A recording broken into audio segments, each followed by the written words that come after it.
So good afternoon, everyone. Thank you for joining us. Really nice to see some new faces here. And we have been working on this group or this platform now off and on through an extension of Leadership Modesto categories and partnering with Kate Trumpeter, who has a true, deep, sincere passion for leaders and leadership and the way they think and act and mentor, really. And so I'm really happy to have you. My name is Trish Christensen. I'm the president and CEO of the Modesto Chamber of Commerce. I'm going to hand it right over to Kate. Cool, thanks Trish. And hi everybody. I'm also excited to see some folks coming back and some folks that maybe we haven't seen, but I feel like maybe everybody's been here at least once. And if a memory serves us well, we can also expect some folks to come and go throughout the next 45 minutes or so. Yeah, I'm really excited about our chat today, mostly because the Cradle to Career Partnership, which you're going to hear about in just a minute, takes up a good portion of my life. So when Trish said I have a passion for leaders, leadership, and how people need to show up and work with one another to make important things happen, I saw some of our guests today smile because I'm basically like tapping them on the shoulders every day, all the time, saying, hey, are you doing the thing that we talked about so that we can make this work move along? So many of our kids are back in school. It's August. It felt like the appropriate time for us to have one of these sessions around a topic having to do with education. So was delighted that these folks from the Cradle to Career Partnership could join us. I serve as a coach to the Cradle to Career Partnership, which means I support the three people who are here today, who I'm going to have introduce themselves a little more formally in just a second, in addition to lots and lots of other groups and people throughout the Cradle to Career Partnership. I want to say just a couple of things, and then Mary, I'd like to invite you to fill in any gaps that I've missed. But for those who aren't familiar with the Cradle to Career Partnership, this is a multi-sector collective impact effort that was stood up about 3 years ago in a partnership between the Stanislaus Community Foundation and the County Office of Education. We launched 5 efforts at once. We have the Stand Ready team, which is loosely focused on making sure our kids 0 to 5 are ready for kindergarten. We have Stand Reads, that's focused primarily on kids reading at grade level by the end of 3rd grade. Stand Math, which is also fairly self-explanatory, and that they're focused on our kids experiencing joy and confidence and success in math. Stand Futures is a team that we have that Erin is a part of, and that's about our kids being ready for whatever their post-secondary education is going to look like and have the ability and what they need to complete that successfully. And then Stand Careers, which is about folks having access to what they need to be ready for self-sustaining employment. So it's a big lift. It's no small thing. These action teams have been working really hard over the last few years, and they are led by some very fine people. One of the things that I'll continue to remind us about in this chat is that there's the kind of leadership that we talk about, inside our own institutions and departments, how you lead your staff, how you make the goals and outcomes of, your strategic plans and things come to life. And then there's the kind of work that Mary and Jay and Erin and others are involved with in Cradle to Career, where we're trying to move the needle on outcomes that no one person could possibly be responsible for by themselves, like all kids reading at grade level by the end of 3rd grade. So Jay cannot possibly be responsible, nor can, Modesto City Schools or one teacher be responsible for every kid in Stanislaus County reading at grade level by the end of 3rd grade. But that's the kind of, results that we want for this community. So the kind of leadership we're going to talk about today is the kind that you need when you have to work through really, really complex issues with a whole bunch of people who don't always like each other. And what we do when we get stuck, or what we do when a pandemic upends everything that we've been working on. So I hope you can tell through my words and my face that I'm really excited about the chat we're going to have today. Yeah, so let's just dive in. I'd love to just start by inviting Erin, if you wouldn't mind leading us off, to just tell us who you are and what your role is in Cradle to Career, and then I'll take us to Jay and then to Mary. Sure. Hi, everyone. As I mentioned, I'm the Student Success and Community Partnership Specialist at Stanislaus State, but I'm also one of the co-leads for the STAN Futures Group. And as Kate mentioned, that's a group that's focused on post-secondary success for all Stanislaus County students. Over a series of empathy interviews that we've done over the last couple of years, we've narrowed the kind of a goal for the group on all Stanislaus County students. Of course, we want to succeed, but looking at the data and conducting these interviews, we really want to focus on African American, Latino, and low-income males, which we see the greatest gap. So that's the work that we're doing right now. We've developed 3 critical shifts that we're focusing on, building relevancy and meaning for students that really connected to that, that platform that we were discussing at the opening of the meeting, of really connecting them to careers and how their education is really applicable to them, and also mental health and equity mindsets. So that's the work of STAN Futures right now. We did have a group go into a deeper dive over mental health over the summer, and we're looking forward to getting together again soon to continue that work in the fall. Anything else, Kate, I should touch on? I think that was great. And I'm sure we'll get lots of questions. And speaking of questions, people should feel free to use the chat to either send questions directly to me or Trish or to the whole of the group. For those of you who've been with us before, this is a highly interactive, or at least we hope for it to be.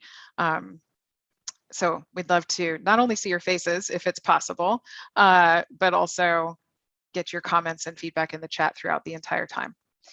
Jay, would you give us just a quick intro about who you are and the teams that you support? Yeah, absolutely. So like Aaron, I am a Leads Plus for 2 of the action teams for Cradle of Career. So that's the Stan Reads team and the Stan Math team. I think Kate went through the goals. Yeah, so Reads is targeting all kids in Stanislaus County reading at grade level by the end of 3rd grade. We know that there is a correlation. The data says there's a correlation between grade level reading in 3rd grade and high school graduation. So it's one of those very critical moments in education that most educators are aware of, that is at that point, if by the end of 3rd grade, you're not reading at late grade level, it's like a domino effect for falling behind. So we target that work. And then Stan Math, we have more of a heart goal there. So it's the idea of building success, confidence, and joy in math. So not looking at specific markers there, though in the past, the group has really looked at like 5th grade math, because we know that in Stanislaus County, that is where we see a kind of shift from where students have maybe had some success or more success in math. And then 5th grade is that point where we start to see a bit of a cliff. And knowing the importance of algebraic thought and the way that the standards operate from K all the way up through 12, that targeting 5th grade is kind of where we look for some of our data there. But again, ultimately our goal is confidence, success, and joy in math for all kids in Stanislaus, all K through 12 in Stanislaus County. No small thing, right? All kids should enjoy math in Stanislaus County. Mary, would you tell us a little bit about who you are and what your role is? Yes, my pleasure. So hello, everybody. So again, I am the project coordinator. I serve on the Backbone team. We were co-backboned with the Community Foundation as well as SCO. And with that, we are as Kate mentioned, 3 years in. I've been in this position for 2 years now. And in that course of 2 years, we have really expanded. We've really seen the teams grow. We've seen them really dive deeper in their work. And so I help with supporting all 5 teams, ensuring that we're focused on our outcomes, that we are engaging partners and stakeholders and find out who's missing, who's not, really trying to align some resources. And even within the course of the past 2 years that I've been on, we've really noticed that, of course, leadership matters. And then it's also, how can we be more strategic about leadership? And we've created another tier of leadership, and Jay and Aaron have mentioned that they are a Leads Plus. And so that is something that we strategically kind of formulated and really called out that we needed someone to help tend to the work that's ever growing and expanding. And also too, one of the other things is the backbone also serves as like a linchpin for some greater, larger partner initiatives around mental health, around youth empowerment and parent empowerment and equity. So it's just this ever evolving kind of role that's happening here. Thanks, Mary. So I want to just offer a couple reflections and we'll dive into our usual questions. But, you know, the overall goal for Cradle to Career is that all of our students and, you know, parents and beyond have a plan, a path, and a purpose. And so we've stood up these action teams, we have these larger initiatives, but the bottom line is often many of you may be familiar with efforts for folks, we get new funding, we stand up new programs to try to do like increase reading in elementary school as an example. And one of the things that distinguishes, or I'm sorry, one of the things that I say often to these fine folks is that we aren't going to program our way out of this. This is not about our what we call program populations, the folks that, for instance, Joanne may serve when she comes, you know, the folks who come through the door at Salvation Army. It is about them. And if we're thinking about something like in Joanne's case, homelessness, we know that homelessness requires far more than just one institution to try to address the many very complicated things that are layered into what causes someone to be homeless, what prevents them from getting housed, and so on. So we believe that it's the same, right? For all of our young people around reading, around math, about being ready for kindergarten, people having access to self-sustaining employment, that it cannot be up to any one person. So all these action teams that these folks talked about, and we're missing our Stand Ready representative and Stand Careers, but it's all the same. They're collective in that they have multiple people at the table from multiple institutions across the county, anyone from faith sector to education to business to just, you know, community members, philanthropy, and so on, all creating these spaces for us to learn and test out new ideas and then hopefully scale to have the impact that we want. And each of our folks talked about what the data is telling us. So on a regular basis, they're reviewing data and really just trying to investigate if this is the outcome we want. What is it that we can do? What steps can we take to move us closer to that outcome for all in Stanislaus County? So, but I asked them to join us today to talk about leadership. And so I'd love to just start by inviting each of you, Aaron, Jay, and Mary, to just offer what your current understanding of leadership is. And I won't make each of you answer every single question. We'll see who has the energy to go first, though. What is your current definition or understanding of what leadership is? All right, you guys are gonna make me call on people. I won't make you call on someone. Thanks, Mary. So, I mean, really, I mean, in a nutshell, the leadership to me is about motivating, it's about influencing, it's about guiding people around a common goal or a common value. And one of the things more recently for me, I've looked at leadership in terms of just kind of the position of where you are. I mean, a lot of times people think of leaders being out in front, sometimes side by side, but I'm also thinking that leaders also are sometimes behind, they're underneath, right? Kind of lifting or they're pushing along. And so it's, yeah, I think that's how my idea of leadership has kind of evolved, but yes. Cool, Mary, thanks. Jay or Aaron?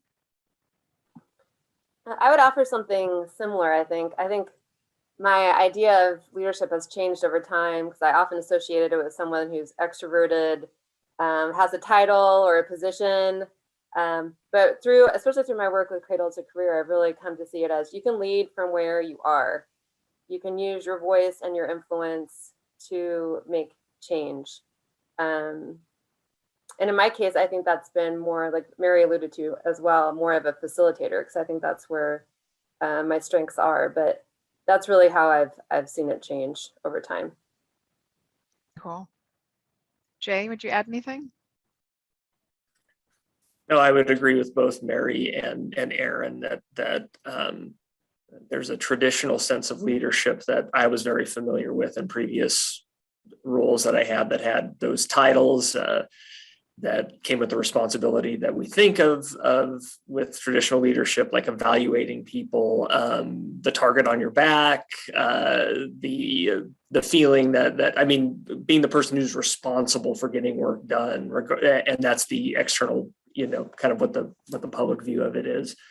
I'm learning that it's very different. Like Aaron said, you can lead from where you're at, and the job that I'm in now, like when it comes to traditional hierarchy, I'm at the bottom of the totem pole.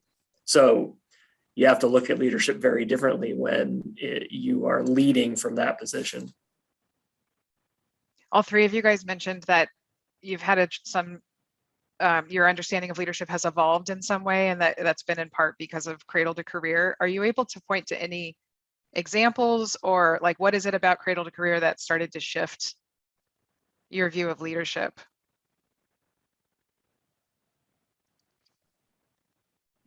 I think for me, it's given me opportunities to exercise leadership kind of again in those different positions. Again, not being on top. I've been in that top position. I've been in where you're kind of in the front. So something from being behind where you don't have to necessarily be the one that's leading them to an exact solution and telling people what is the way to do something, that you're really kind of asking certain questions. You're really trying to help identify what's maybe not currently there. And so that's also leading and being able to point out things for people to then reflect upon and then be able to have more informed decisions and actions, as well as I think sometimes just uplifting and giving people space and opportunity, really creating that space and opportunity for people is also another way that I was able to experience kind of doing different leadership types of roles just in Cradle to Career. Cool. Aaron, Jay, anything you would add to that?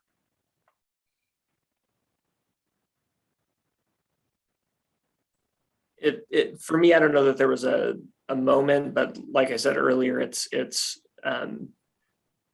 having a set of responsibilities that's very different from past leadership positions, but then learning about leadership and reading the science of leadership and hearing that word constantly and having it in your title, but just having it flipped on its head has forced a change of perspective, a good change of perspective.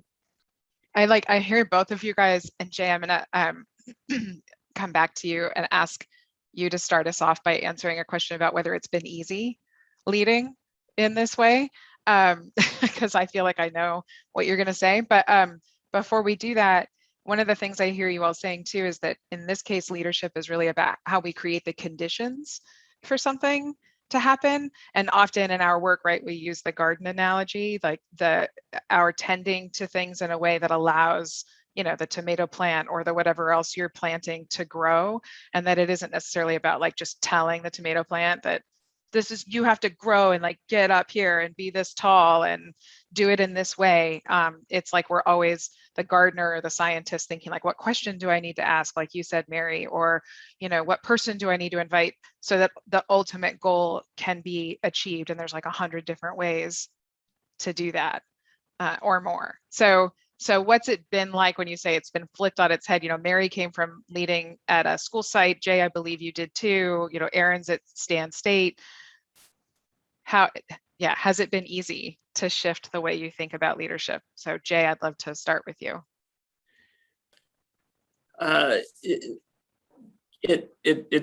It's tough. It's just different, right? So when you're a site leader and you need somebody at the table, it's a little easier to say, I need you to do this because there's that structural hierarchy, right?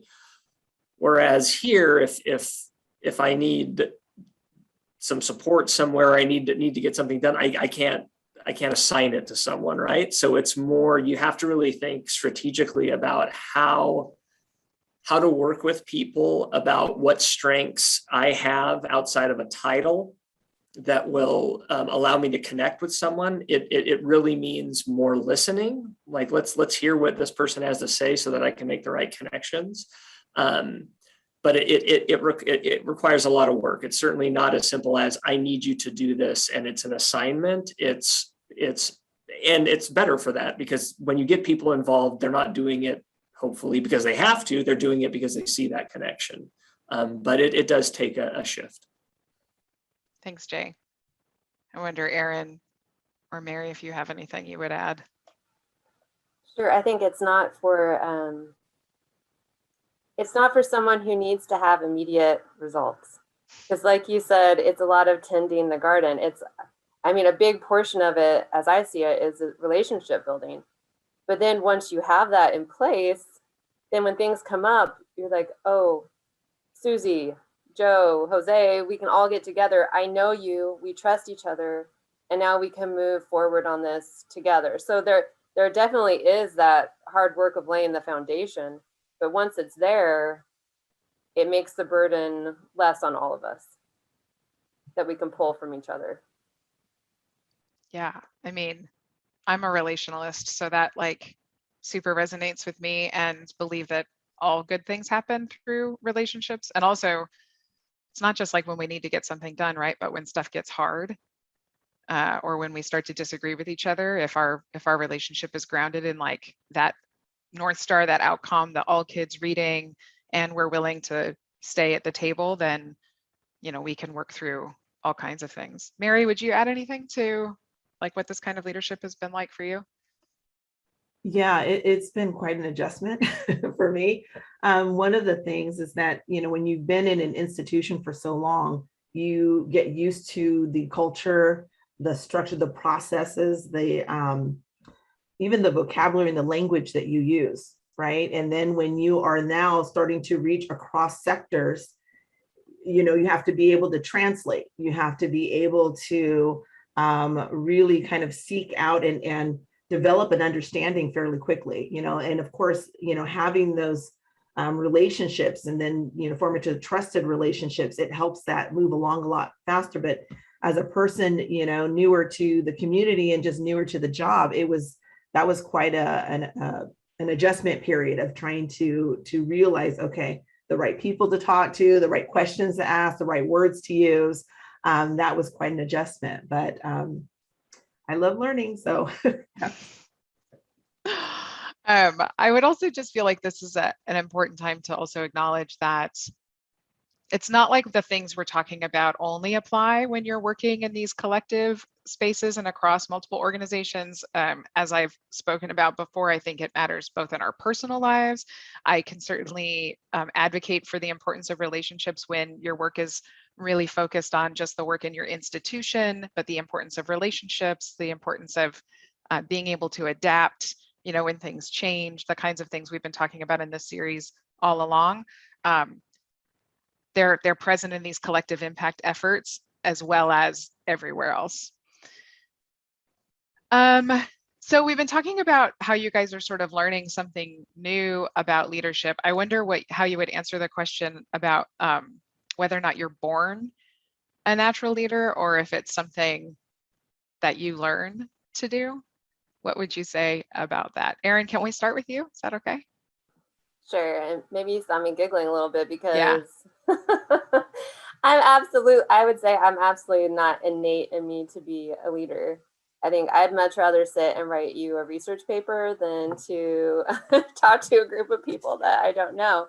But I'm not thinking of that, though. I think it's situational, because when you're passionate about something, you're able to get out there and advocate for it.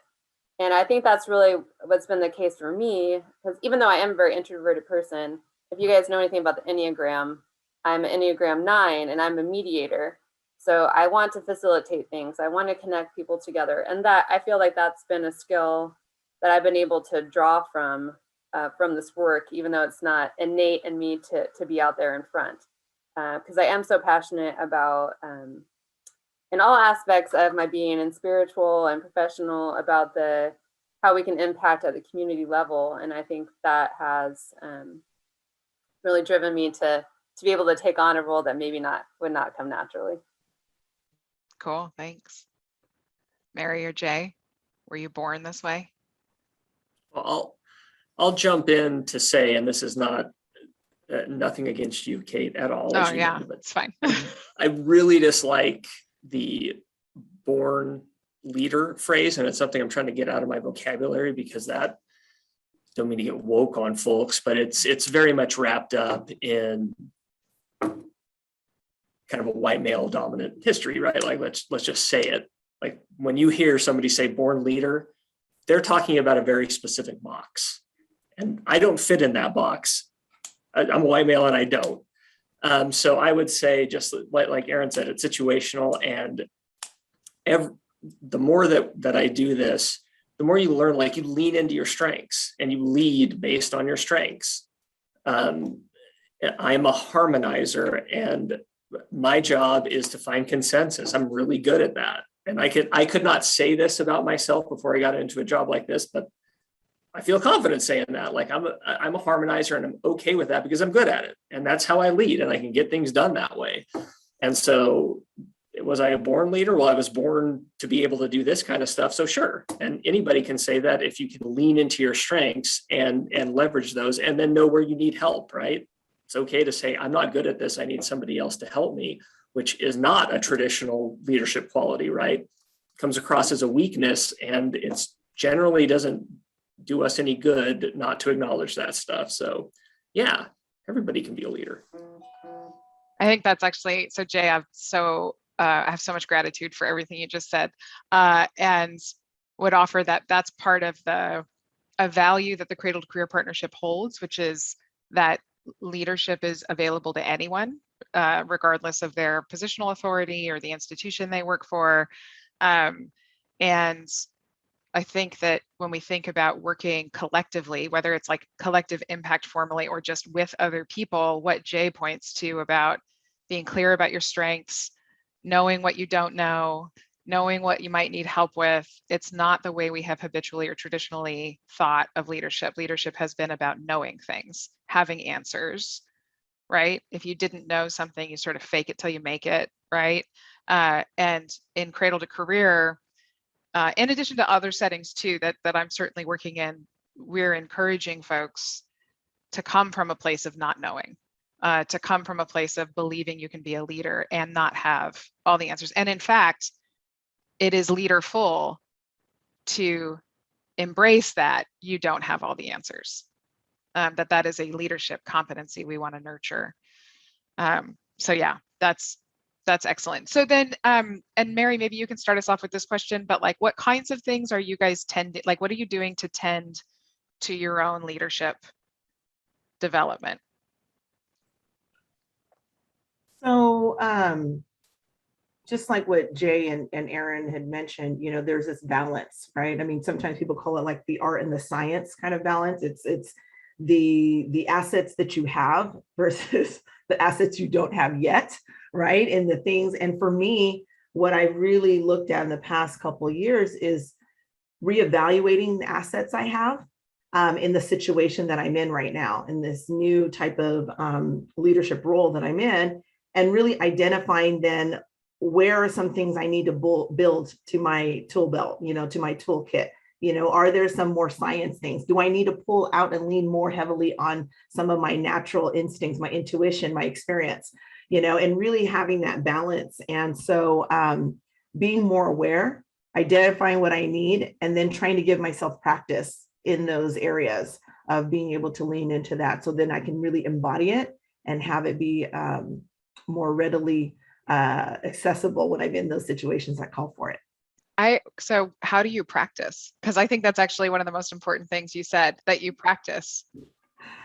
Ooh, so practice is sometimes uncomfortable, right? Sometimes it means throwing yourself out into a situation, trying to prepare as much as I can. But some of that practice of doing, it's also about the after part where I'm debriefing, where I'm reflecting on that. Is there something I can tweak I would have done differently? Sometimes I do that with a thought partner, sometimes it's by myself, but then trying to then find that next opportunity to be able to use that and reflect on that. Was that the same result? Did it look different? So sometimes it's just practicing in meetings, just doing it in real time. That's great, Mary, which like also takes a ton of intention, because when you're in unfamiliar situations, that's usually when we go right back to our known and habitual ways, right? Erin or Jay, you want to answer the question about how you're tending to your own leadership development? You guys are so nice, like trying not to step on each other. Jay, Yeah, you go first. that's exactly it. I'm waiting for Aaron to unmute. I'll just say a part of what I'm doing to tend to myself as a leadership is that as a leader is being just giving myself some grace, which is something that I've had to practice, right? That's been something in the past as a leader where it's like, it didn't work out. So I'm just kicking myself and pulling my hair out and fretting over it because it's like the sky is falling. I didn't do this. I'm going to get fired, all of that kind of stuff. And really being conscious of saying it's okay. It didn't work out. You'll be fine. And having to force myself to do that it takes a lot of work for me. Yeah, and probably for others too. I feel like for those who weren't here earlier, Jay had a full head of hair a week ago. So he literally pulled it out. I'm just kidding. He shaved it. But I love that. I think that our ability to have grace and patience with ourselves, and also to take risks. And then for all of us leaders out there who are working with teams or in organizations and departments, our ability to create the conditions where taking risks is okay, and it doesn't mean we're going to be punished, is really, really important. Certainly in this work, you know, learning is growing. It is action. It's what gets us to the right things. And if we stay safe and focused on doing things the way we've always done them, we will likely not grow and evolve the way that the world around us is doing. So, Erin, what about you? How are you? Yeah. I was just thinking about that idea of allowing yourself to fail forward. And that's something I've tried to bring into other aspects of my professional life too. Especially when you're in those hierarchical structures, that's often difficult, I think, as Jay was referring to. And a lot of times what's been helpful for us is as a leading group, the debrief sessions we have after our meeting, just quickly to touch base with each other and say, okay, I think that went well. What do you guys think? What didn't go well? And just having that honest conversation with each other and be able to improve for the next time has been very helpful. Yeah, there's something that came up for me when we were even just talking about the structures. So we described the action teams, and you know, Mary's job is to do work on behalf of Cradle to Career. Jay, his job is to help with the Stan Reads and Stan Math. For Erin, there's a portion that Stan State has contributed to the Cradle to Career Partnership and allowing her to use part of her time. So it's part of her job to tend to the Stan Futures action team. And I bring that up because the things that move along are the things we give our attention and our resources to, right? And that if it's like an extra thing, like I think leadership development often is for people, where we like go to a training and we learn some stuff and we come back with a binder, but then that's the last we think of it, or we have an experience and maybe it didn't feel great, or maybe it was amazing, but we don't build in the time to reflect and learn and adapt and be patient and have grace for the things that didn't go the way we wanted. So weaving this in, like knowing that this work is the work, just as much as finishing the budget template and going to the meetings is the work, is how we make change and create those conditions, is sort of certainly something I believe in, a theme I'm hearing from the three of you. Would love to just remind folks too that if you have questions or comments, you can use the chat, or even just like raise your hand and unmute yourself, all good. We're gonna ask a few more questions, and if you can believe it, 40 minutes has gone by. I want to talk about COVID, which I know probably makes a whole bunch of people's stomach hurt. So yeah, so we've been around for 3 years. We had action teams that were full steam ahead. And then we were hit with a pandemic. And then there was I think a part of many of us that felt like we were emerging from something, and now it feels like we're not. And so I would just like to ask the three of you what this 1.5 years of disruption has felt like, and maybe how you've tried to adapt and keep things going.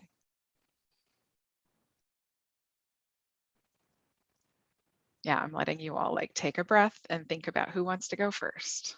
Jay. Well, so I took this job. I got hired probably within a week of like everything shutting down in March of 2020. And I started in July of 2020. So I was like took this job in the middle of the pandemic, and got involved with the two groups, reads and math, while they were trying to figure out what to do. So the fortunate thing for me was that I didn't know any different. I was just coming in with, hey, this is the way things are right now. And then it was really important that the teams are very different. No team is the same. And it was just really being responsive to, we work with a lot of educators, and just being really responsive to the fact that educators have so much on their plate. And especially we've got a lot of site leaders and district leaders, and just being really cognizant of the fact that like our work might not be rising to the top for them. And so trying to tend to keeping the work going, making sure we're still present, but not trying to force anything upon anyone. And it hasn't been easy for sure. It's been difficult. And, we're like, Kate, I appreciate you saying, like, we thought we might be coming out of something and we might not be. And I've been having conversations where we're having to address that again. Like, hey, we thought we wanted to do X, Y, and Z, and we just have to be nimble and just kind of, accept it for what it is and communicate, have those relationships, and just not beat yourself up. But I wish I had a better answer for it. I don't think there's anything wrong with the answer that you offered us, especially the part around being nimble. I want Mary and Aaron to also answer that question. There's a second question that's coming to me though about like, what does it take to be nimble? So I'll just let that hang out there for anyone who wants to speak to it. But Mary, what would you say about this last 18 months or so? So being that I'm just now getting ready to hit my 2-year anniversary, when I came on, I was already trying to adapt and understand and really learn. And so I didn't feel like I had steady footing, but it was starting to get a little steady. And then with the pandemic, definitely, I mean, we all know disruption is a constant, right? The intensity and frequency changes, but it's a constant. But I don't think any of us have ever experienced anything like this. And, we say oftentimes that disruption will give us, this opportunity to adapt, to be innovative. But I think this situation kind of screamed for that need.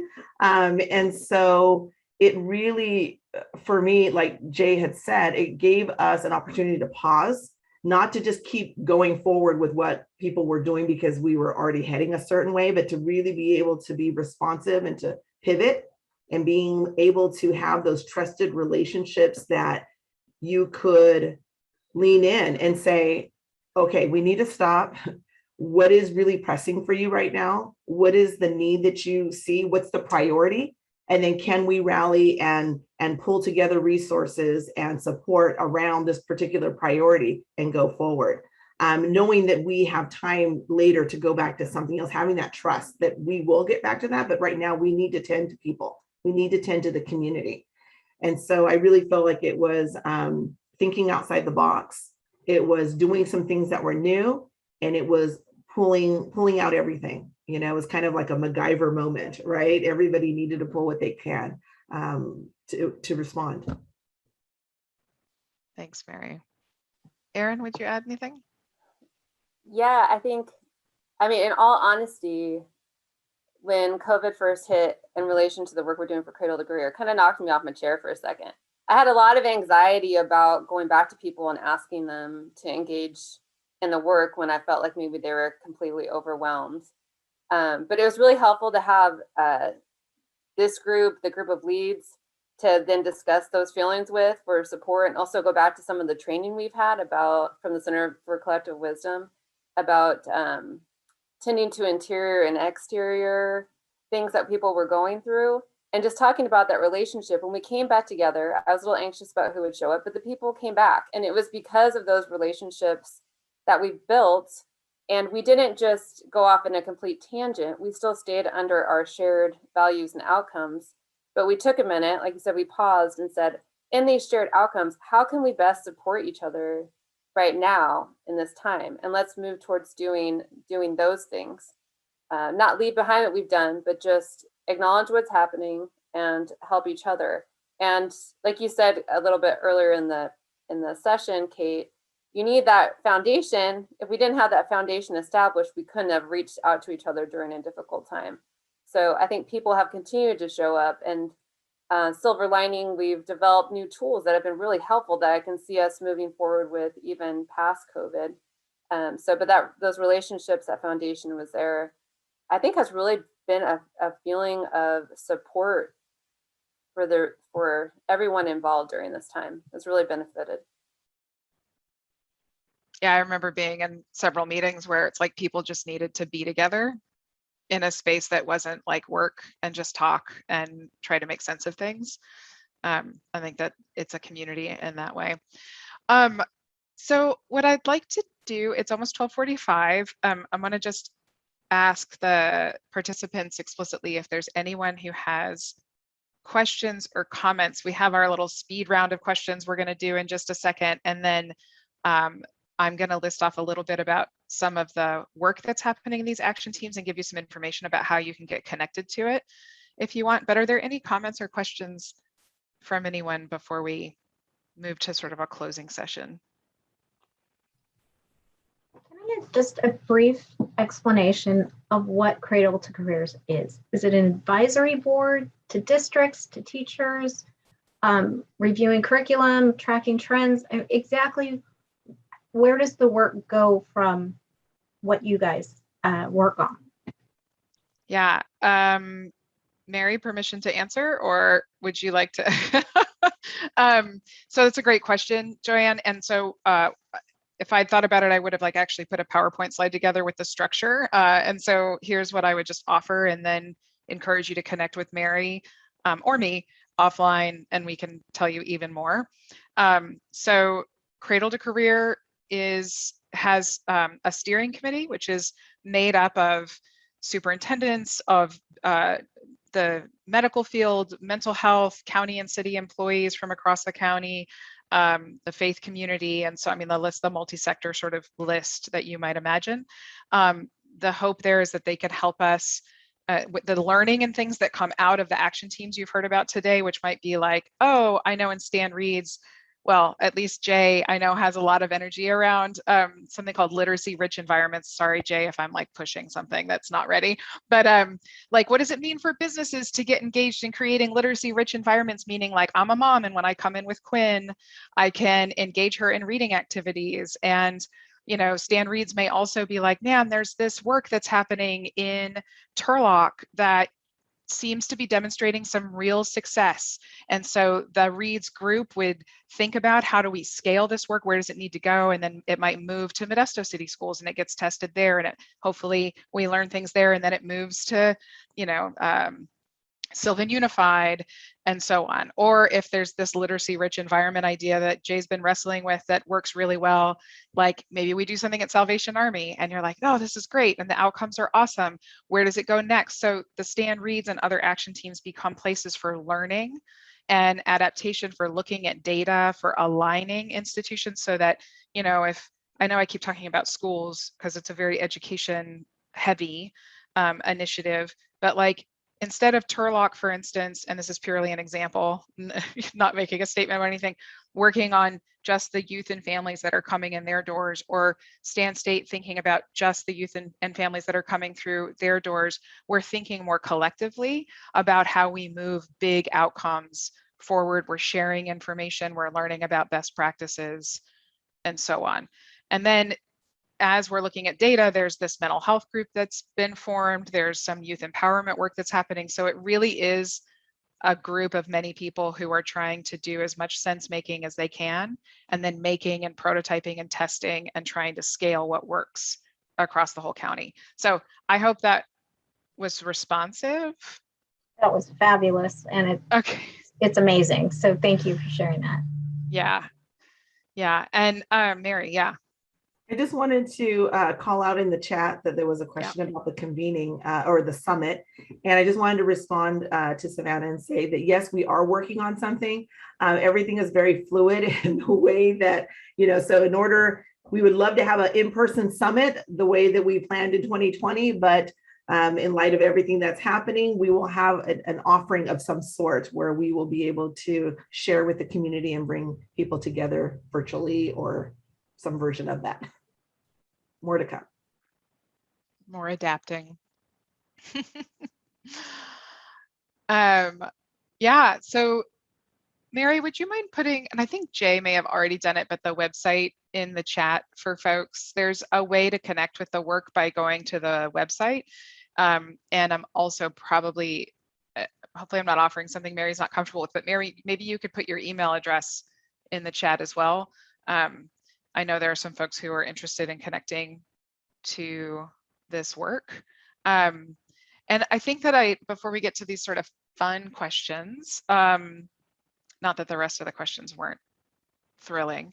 One thing I want to say is that Cradle to Career is not the only collective impact effort that's happening in the county, and that more and more, I think we're starting to recognize that there are some issues, not all, but issues like homelessness, economic development, parents having what they need, kids having what they need, health outcomes, mental health outcomes that cannot be solved by just one organization by themselves, that we have to be learning together in this way, taking action together.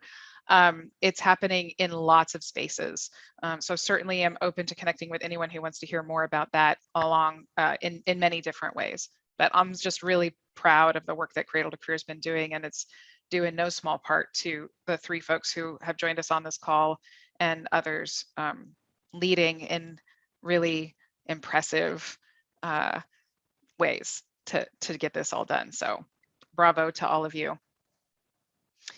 All right, so you guys have to be quick. Answers are quick. Can't explain them, you just have to say them, okay? So do all 3 of you want to unmute yourselves? All right, so Mary, I'm starting with you, and then I'm going to go to Jay and Aaron, and I won't always start with Mary, I'll try to rotate. But who's the leader you admire the most? And it's okay if you don't say me. Some of our local youth leaders, emerging leaders. Names? Are you free to say their names? I'm impressed with Fallon. There's Denise, I believe her name is Denise from Able Works or related. Yeah. Young people. Sarah, yes, Invest in Me. Yes. Cool. Jay. I had the pleasure of working with Dr. Dave Klein when we worked together at Turlock Junior High. He's now the superintendent of Oakdale. He's impacted me as a leader. And Heidi Lawler, who's the assistant superintendent of ed services at in Turlock, is an inspirational leader for me. Cool. Thanks. Aaron. I didn't pick someone I don't know, but who inspires me currently is Reverend William Barber II. He's leading the Poor People's Campaign. Everybody should look up the Poor People's Campaign. It's very cool. Aaron, what are you reading right now? Ooh, I'm in between books right now. I just finished Grounded by Diana Butler Bass. Jay? I'm reading minutes from the British House of Commons inquiry into COVID. It's very entertaining. It is wild.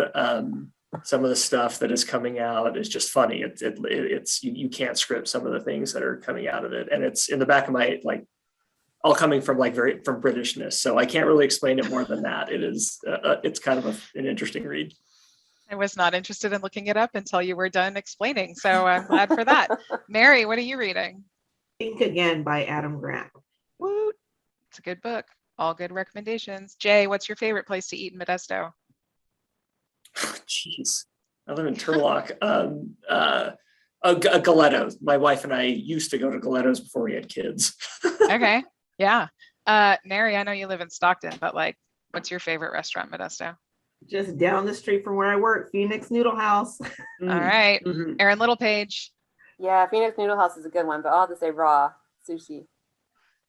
All good places. Mary, how do you manage your stress?